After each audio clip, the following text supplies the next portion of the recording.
Tembenuka mbale wangauna, ona ntawi yata yakubwela mbuye watu kuelutsa dziko.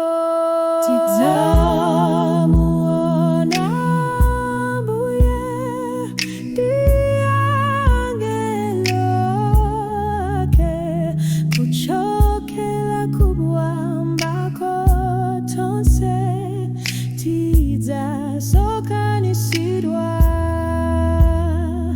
Lapa timola pamtima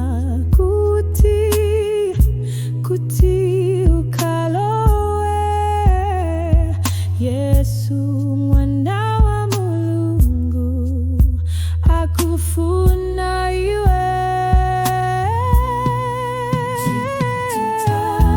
Tidzamuona mbuye ndi angelo ake, kuchokera kumwambako tonse tidzasonkhanitsidwa.